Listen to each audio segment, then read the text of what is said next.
Hi everybody, welcome to another coaching video, instructional video for the Salem Kettlebell Training YouTube channel. Please subscribe below. This time we're looking at the swing start, also known as the hike pass, and breaking it down into a step-by-step series. As with the deadlift, we start with the hip hinge. We get the kettlebell into the right position. Then we'll learn a different version of the wedge, which we explored in the deadlift in a little drill that's called drag through the mud. We'll figure out the breathing sequence for the hike pass, which is different from what we've done so far in that there is no power breath while you're performing it. And then we'll break it down when we're done with our sets and do a little fast and loose to alleviate some of the tension from being down in that position for so long. So the swing start or hike pass is an example of an isometric exercise where you're going to be in one position for a while. It's like the plank is an isometric exercise. You're all locked into place and you're just holding that position. In the case of the swing start, the muscles that are contracting isometrically are the muscles of the lower body primarily, and not necessarily the muscles of the trunk as it was when we were in our plank.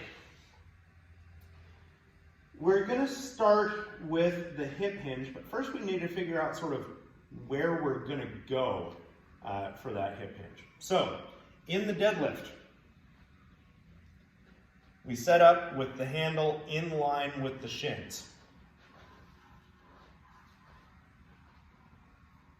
In the swing start or hike pass, we actually want to get the bell moving backward and forward as it's going to move in a swing. So we can't stand over the top of the bell. We've got to get a little ways behind it.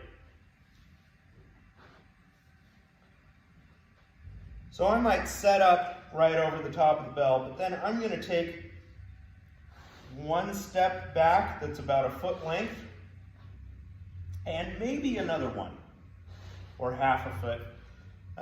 And this should put me in about the right position. It's not a big deal if we don't get the position right the first time, because we have our drag through the mud drill that's going to put us in the right position. So the hip hinge is next. I've now established my stance behind the bell. I'm going to hinge, inhale, find that loaded position where my quads, my hamstrings, and my glutes, and maybe my adductors a little bit as well, are all working. I'm going to grip the bell, but not super tight, and I'm going to tip it towards me. Now, whether I'm just starting or performing reps of this exercise, when I bring the bell back into this start position, this is the position I'm talking about, not here. Okay? And I'll explain a little bit more about that as we go on. But we want to have the bell at the same angle as whatever the arms are, wherever we are in our movement, so that there's no jarring, no sort of clacker type motion of the kettlebell. So once again, I'm going to hip hinge back, I'm going to grip, I'm going to tip. Now I'm going to wedge. So remember what we did in the deadlift. We tightened the grip and we pulled the shoulder blades down. And did you just see that? The kettlebell moved towards me a few inches.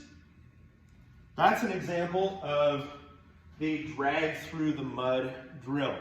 So the reason we want to do that, we want to get that wedge, is because if I start off with the bell too far out in front of me, I'm not going to have a neutral spine. Okay? I'm going to be reaching way out in front of me, and when I hike back, that's going to be a lot of motion. Okay?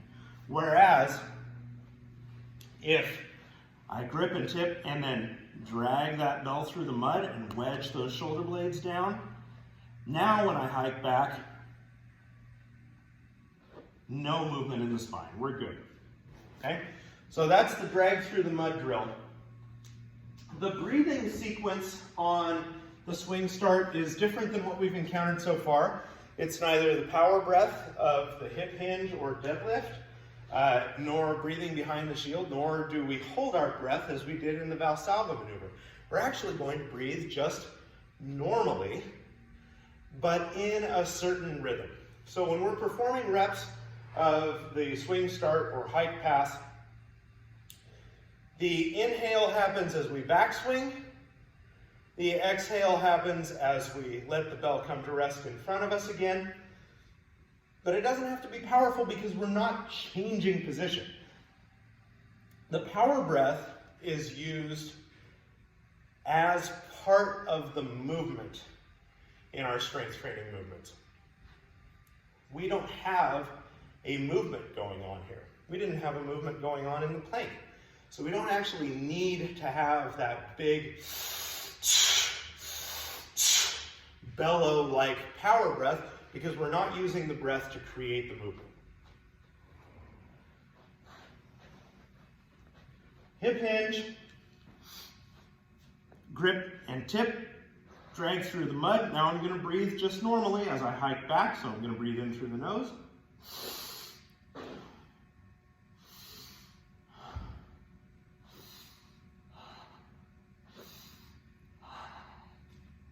And then release. Now I've spent a lot of time down there in the bottom, so my legs are actually going to get a little bit sort of stove up, a little bit fatigued. So I can do my fast and loose drill either using my hand to sort of shake my leg meat around a little bit, or I can just do a little bit of this, like flicking a drop of water off your toe, or a little side-to-side motion, maybe both at the same time, maybe a little bit of bouncing, just to sort of get those muscles loose and reflexive again, so that you don't get stove up. So once again, we visited some of our action principles, and we revisited one of our skills that we'd practiced before, the hip hinge. We revisited the wedge concept from the deadlift with the drag through the mud drill. Got a different breathing sequence for this exercise, but it is isometric, so when we come up, we gotta shake it out, get loose again. I hope this has been helpful. Please subscribe below. And I really appreciate your time. These are important stages to get towards a really solid swing. And just so you guys know, this is exactly how the swing is taught. This sequence, hip hinge, plank, deadlift, swing start. This is exactly how the swing is taught at our Strong First certifications. It's also how the swing is taught at the Salem Kettlebell Training Basic Skills Clinic, which everybody goes through before they start their training process.